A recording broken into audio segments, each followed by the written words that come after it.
And welcome back to the Ask Colm and Jane show. It's been a while since we've been on here. We're a little bit edgy here. We're kind of half shitting ourselves, to be quite honest with you, when you get out of practice and things like that, guys. I suppose the reason why we haven't been on is we've actually been focusing, so September's quite busy for us. We've been focusing, as you may have seen, we've kicked off our 12-week challenge. So we've a load of legends on that, trying to get some amazing results. We've been focusing on that. We've had a few little different things. I suppose we actually also booked our honeymoon, so we've got a goal to focus on as well. We've done a talk in the chambers around stress in the workplace, and we've done a wellbeing talk with Osborne Recruitment as well. So we've been quite busy. I suppose today's focus is we're actually going to dive into the 12-week challenge that we actually started. So our main goal was, I suppose, over the past 4 weeks was to get everybody in and get them settled and get their consultations done and set some goals and identify some difficulties and struggles that they may be having, and then getting them in. Majority of them are all new to fitness, aren't they? So our main focus was just getting them in, getting them into classes, getting them settled in and getting them done. We're just kicking off on our week 3 of that. So myself and Jane, towards the back end of last week, we sat down and we kind of reviewed how that kind of went, so what maybe we can make better, what we've changed from the challenge last year to this year and things like that. So we kind of broke it down into 3 main elements, and the elements are focus, visualization and persistence around time management is kind of the 3 topics that we're going to cover today. I suppose this is kind of all based on the feedback from the consultations and one thing or another. And our main goal here in the Ask Colm and Jane show is to provide as much value as we can to the listeners, and hopefully we can do that to you.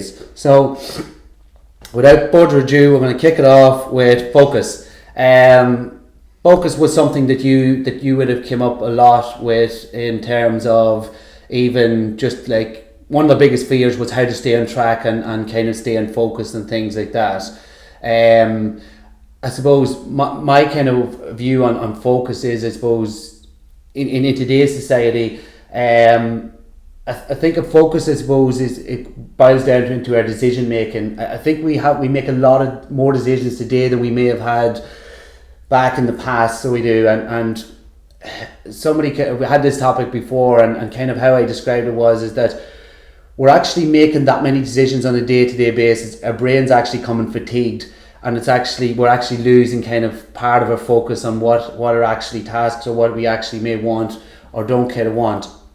And when I talk about making more decisions on a day-to-day basis, I talk about I suppose scrolling is the number one thing. Is scrolling, we're seeing more information, we're seeing more things that we may like or what someone else is doing, and we're thinking, oh God, will I do that, or will I do this? And we're exposed to a lot more information, so we're kind of scrolling. We spend a lot of time scrolling, which is kind of we're spreading our focus out over a wider period of places. Yes, I suppose with that one, like you can see it over and over again, and even in my own life, and talking about booking a honeymoon or bloody fitness journey, it's all relevant. Like, how many places do you look in different hotels do you look at now before you actually bloody book the thing? Do you know, whereas years ago you walked into a travel agency, they picked a hotel and you done it. So I think the variety's there, and I think that's whenever we talk about kind of making a decision, when you've too much of a variety, the decision making process can be very hard. And it's the exact same whenever you're starting your weight loss journey or your fitness journey. You've all these different trends and, I suppose, fad fixes and diets of how you can go through your weight loss journey. So now people are going, well, is this right? Is this for me? And you know what? I'm actually not going to bother starting out because I'm too bloody confused to do it. And I think that is where we're at with a lot of people before the start. Yeah, definitely. For example, I was in work here Friday. A sister of mine gave me a message. She was working in Drogheda. She went and met her for a cup of coffee, and she was like, oh, I'm starting a 12-week program down home. And I'm like, yeah, cool. And then she was like, did you hear of this gym, and did you hear their programs, and how to do this and how to do that, and asking all of these questions. So I was like, yeah, I've heard of them and X, Y and Z, just having the conversation. And then she goes, oh yeah, well, I have my deposit paid. And I'm well, why are you worried about that? You have your deposit paid, now you need to turn your focus on getting into that challenge and getting what you want from the challenge and focusing on how it's going to serve you. So it was kind of, she was still, even though the deposit was paid, still looking for that reassurance and that other people's opinions, and that's what she was kind of valuing. And I was just kind of like, no, definitely just zoom in on it now. No matter what it is in life, what you put into it, you will get out of it. And that's kind of one thing. So I think that whole, what you just said there, the reassurance is a big one. Like before any decision you make, if you think of your day, like if anybody was listening to this now, even just think about yesterday, how many decisions did you actually make? How many of them did you just say, I'm doing it? Like we know here from experience, the people that just make a decision, and for example the 12-week challenge, that just say, right, I'm committed to it and that's it, they're always the people that gets the best results. Whereas if we're paying deposit, we're not sure, and we're asking everybody else's opinion for that reassurance, it's usually because you're actually doubting yourself and in your self-belief isn't there, and you're saying, God, I'm kind of, I've my foot in, but I'm afraid to put my second foot forward because X, Y and Z. And the more opinions you get, the worse you become. And I feel if you just actually go, right, well, what decision do I need to make for me? Why am I even doing this in the first place? And then going with it, I think your gut will always send you in the right way anyway. Yeah, like it's scientifically proven that you know, the more decisions we make, the more our brain becomes fatigued. And then like I suppose focus. So how do you stay focused? The key way of staying focused is progress. And that's when you see progress in anything, you will focus more on it and you'll want it more and you'll work more. But I suppose that original first step now is the problem in taking that first step. Like the people from the 12-week challenge have taken the first step. They've now, all that decision kind of making's gone. Now they're focusing on getting their exercise in, getting their food right, and kind of moving on to the next step. And then that's why we run a halfway consultation. So in halfways we can kind of see whether to sit down and go, oh yes, I've got whether it's inches or it's weight on the scales or whatever it is, and then that'll focus them more in even driving forward. So how to stay focused is just progress, is knowing that it's working in the right direction for you, but actually getting that focus, I think, is valuing other people's opinions too much, too many decision makings, rather than just going like you know, like all in, fall forward, is kind of one way of looking at it. And then another kind of thing is kind of narrow your focus. I think narrow your focus is super important. So it is. This always reminds me of something you said to me years ago, and I'll never forget it. It's like if you're like you have one leg on one stool and one leg on the other, after time you're going to fall in between the two stools. And it's something like, it's a visual to think about, because I'm visualising myself half on one stool and half on the other. You end up falling in between and you're on neither. So if for anybody that's actually wanting to make that start, decide which stool they're going to sit and whether they're actually going to commit to it or they're going to sit around and not do anything about it. And if they make that decision, at least then they can narrow their focus to that area. Yeah, and I think that's like, it's a visual that I always think about. You're going to end up lying on the floor. Definitely, definitely. Like it's one of those things. It is one of those things where you're just sitting on two stools. You're always going to end up on the floor. And it's funny that you say that. That used to be my old saying. I've got a new saying now, and it's, you know, the half pregnant. I'm like, you're either pregnant or you're not pregnant. You can't be half pregnant. Is my new saying on that one. But stick with the stools. But you can't be. You're either one or the other. So there's so many. It's just in these age. But narrowing in that focus, I think, is super important. And even from our last year's challenge to this year's challenge, we brought in our accountability sheet. So it was to narrow the focus in terms of, so there's like 5 little tasks on a day to day. So one is maybe your exercise, the other is getting your water in, one is getting your sleep in, your food, whether it's a calorie deficit or surplus, it's getting that in. What was that was pretty much the 5 things. The sleep and the water and the exercise. And it's just like a little, you give yourself points, and at the end of the day you mark up your points. At the end of the week you get 30 points, and that's your goal. So it's just to keep you focused on them small things. So they generally committed to this 12-week program for various different reasons. Some people just wanted to feel good, just over health reasons, maybe weight loss, it may be a wedding, an event or something like that. Everybody has different reasons. But we just brought in that accountability sheet just to narrow that focus and say, there it is, your goal is to get 30 points at the end of the week, and zoom in a little bit closer on it. But in narrowing your focus, it do like, and this is something that we have to be really mindful when we're working with people, especially when I'm doing consultations, is that narrowing your focus doesn't mean you're focusing on fitness and you have to become a fitness fanatic. It means when you're training, you're there. when you're in the weekend and you're out for a meal with your family, that you're enjoying the food. So we have to be very careful in how we actually say this. Narrowing your focus doesn't mean you're either on this challenge. You know, we only had a conversation last week with someone, they're starting a challenge and they're cutting out everything. They're cutting out carbs, they're cutting out this. That's not narrowing your focus. That's being unrealistic and unsustainable. So just a bit of clarity there, and narrowing your focus means that it doesn't matter whether it's you're going hell for leather, training 3 times a week, eating healthy 5 to 6 days. That's still okay. That's still narrowing your focus. But when you're in training and you're doing exercise, that you're present there. Or if you decide that you're training, you're going to exercise and eat healthy for 6 days, that's where you're at. But also knowing that if you are focusing on Sunday being your day of a cheat meal or a cheat day or whatever it is, do that, and that's okay, but making sure then your focus rebrands. Is that clear? Definitely. Yeah. Like for me myself, in terms of work and business, one thing I've started doing gradually, bit by bit, is I've actually went into my settings and I've switched off all notifications. Because you know that little saying that's coming to saying that you've got 3 messages or 3 emails. If that's there, you're going to go in, and once you go in and once you open them, you kind of feel you have to, and there's too many distractions. So for me, I switched off all notifications and I dip in morning and I reply to them and deal with it, and the same in the evening. So it's kind of limiting distractions for me, and it's focusing on the task. I generally believe that multitasking is a load of bullshit. I think you need to zoom in on whatever the task is that you're doing at the time and complete it. We both, since we've last been on here, we actually attended Brian Keane's seminar down in Galway. We found a lot of value from that. We're always learning, you're always upskilling. And one of the things he talked about way back at the start, one of the problems or struggles that he had back at the start is when he was working, he was constantly feeling guilty for not spending enough time with his daughter. When he was spending time with his daughter, he was constantly feeling guilty for not working.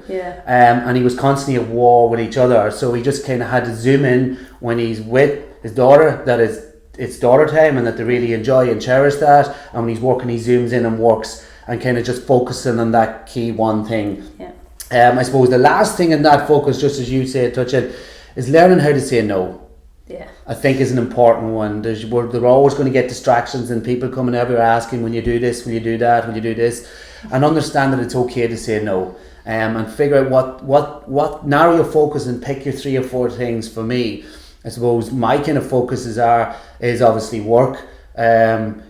Shit, I should have done it right. It's obviously my relationship. I'm gonna get my ass whipped. I can't even kick him on. I'm gonna get my ass whipped for this now. Yeah. Obviously, my relationship and my own health and happiness and well-being. Work is one of my other focuses, and my passion for Gaelic football, whether it's training, playing, coaching, or whatever it is, are kind of my 3 things, and I kind of focus in on them. Sometimes Jane classifies me as obsessive.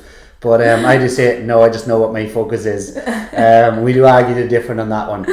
So that's just, but just learning, I suppose, understanding and learning how to say no, not in a rude way. And I think that's kind of the most important one for that one. I suppose that's kind of all in that one. I suppose we jump into vision. I suppose vision / your why. I suppose for that one is actually, for me anyway, going through a weight loss journey, your why is so powerful, and it's something that I wasn't even aware of as much as I am now, of how powerful it can be to keep you going back to that focus. Is like, you know, I want to be 8 stone is a goal that a lot of people, or a stone or a size in their clothes is fine, but when you actually think about how you want to feel, that becomes your why, and you can visualize that. So you can visualize yourself standing in front of a mirror and actually feeling good.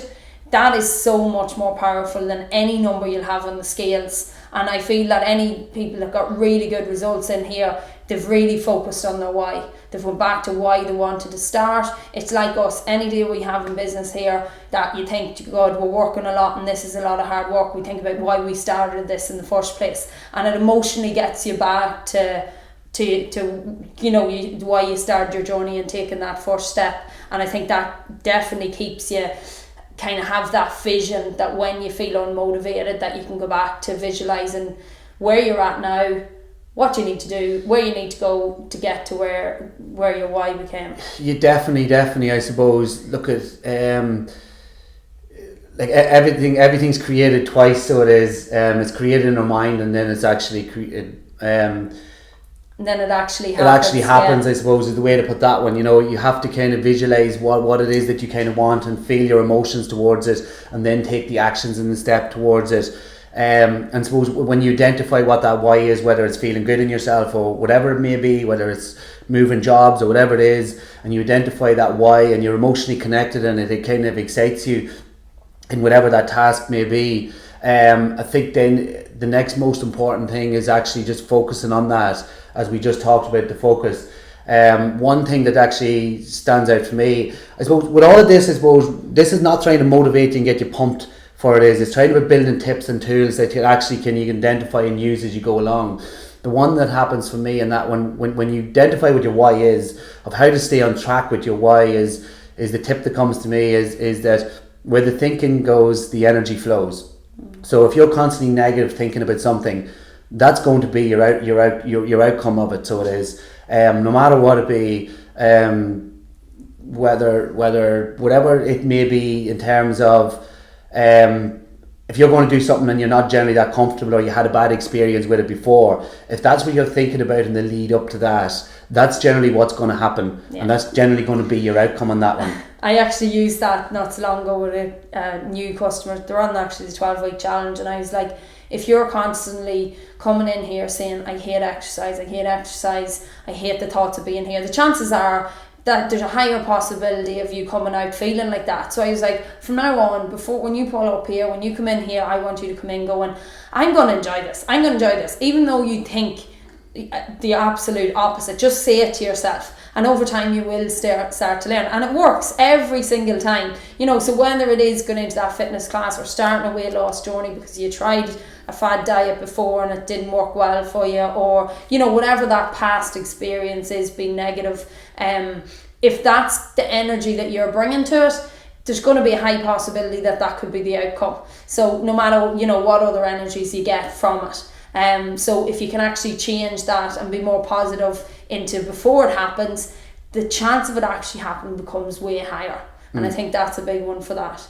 Yeah, definitely, I suppose, in controlling it, I suppose, in understanding like what you can and can't control. There's just certain elements of stuff that we can't control, and we're burning so much energy thinking so many negative things that's completely out of our control. So going back to focus, if we focus on the things that we can control and then kind of work around them, it'll kind of keep you on track and course of that one. What do you think?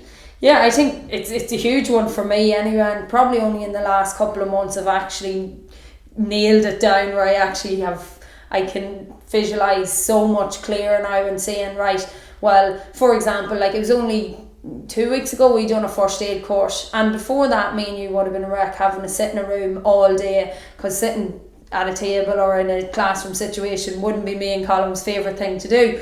And you know, we would have been dreading the thoughts of sitting all day in a classroom learning, and the two of us were like, look, we'll just go and do it and see. You know, we had a much positive way of going into it, something that was important to us, we were going to learn, we had a different vision of it, and it was fine.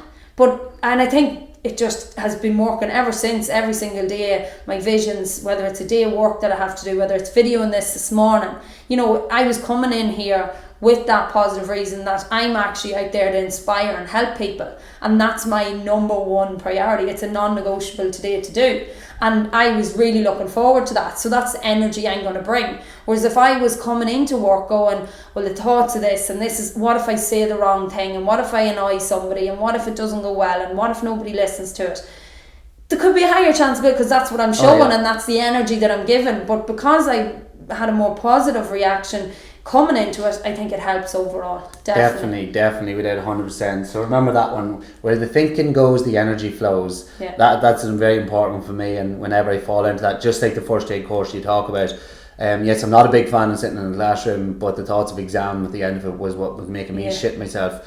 And I just, even driving down the road to it, I was just like, I will just give it a crack. If I fail it, I'll sit down again. I'm a big boy now.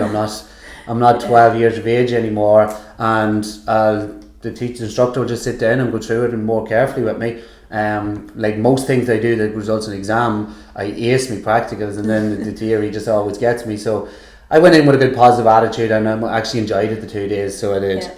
That's vision. I hope you take something from that one. I suppose persistence and time. Time management, time and energy, I suppose, is the next one. This is an interesting one, actually. I suppose time and energy. From our customer research, the number one reason for people not starting a fitness journey and things like that is not having time.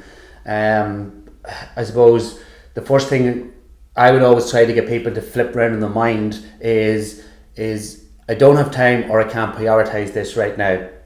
And I think they're two really important things in understanding. And when you kind of say that in your mind, I can't prioritize my own health and well-being, it kind of flips it around a little bit in your own mind and thinking, oh shit, maybe I need to kind of prioritize this one. So you have them ones that say, like, the more you actually understand this, the more clear it becomes. But how many people you have a conversation with and they're like, oh, I just don't have time to exercise, and then in the same conversation they could say, did you see the Netflix series Peaky Blinders or something? You're like, you know, where does this way out? You know, but it's about once you actually realise how valuable it is of actually prioritising. Yeah, and I suppose the one that I always use for that one is, there was this philosophy professor, and he went into his class with philosophy students, and he picked up a jar, and he picked up this jar, and he picked up a separate jar with large rocks, and he placed them in the jar, and he asked the students, was the jar full? And they kind of like hemming and hawing, it kind of was full.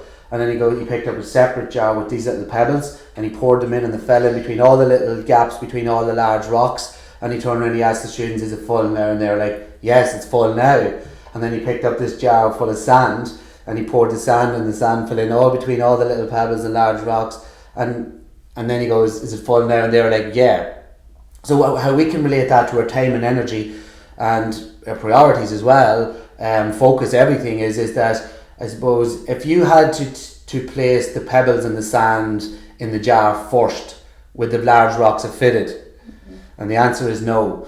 So if you look at them large 4 rocks, whatever it is, 4 or 5 rocks, and place them as your priorities, and they generally are around your own health and well-being, your families, your relationships, all of the adventures you want to go on, your happiness, all of those things, and they kind of are your priorities. The pebbles and rocks represent the shit that you have to do in life, and that's go to work, it's exercise, it's meal prep, it's all those things that you just iron, and you just have to do them in life, they just have to be done. And that sand represents your social media addiction, or Netflix addiction, caring what other people think, and just dumb shit that doesn't matter. And kind of zoom in on where's your time and energy placed. On your day, your 4 focuses should be your large rocks, whether it's getting to the gym, or whether it's meeting your mum for a cup of coffee, or a long-term friend, or whatever it is, or booking an adventure that you want to go on, and kind of focus your time and energy around those 4 things. And then you fit in your pebbles and your rocks, your pebbles and the sand, and then things doesn't really matter, the sand. So break your day down and focusing on your large rocks, then you squeeze in your pebbles, and if you've got time, then you squeeze in your sand.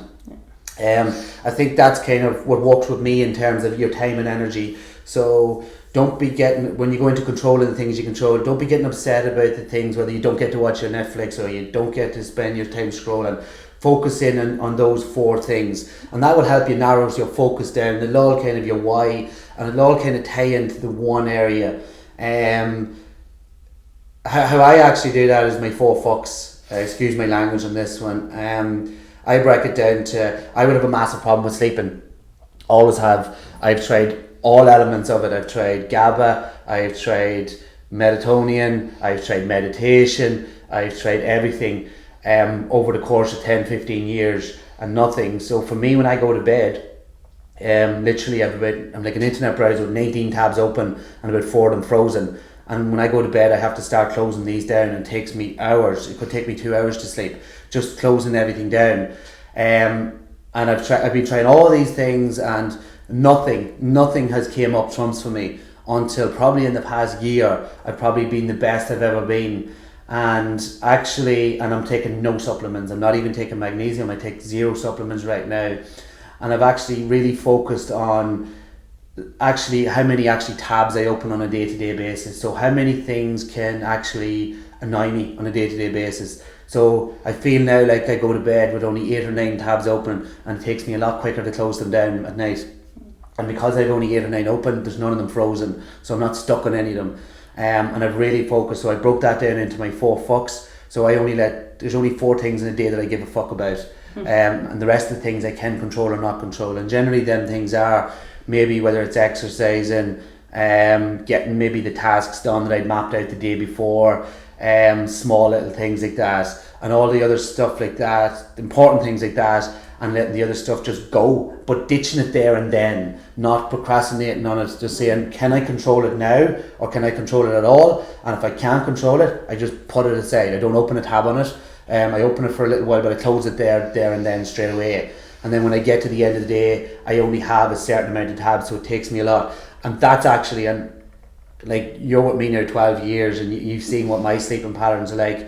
And I've been working at that before I even met you. It's definitely about 15 years I've been zooming in on that one.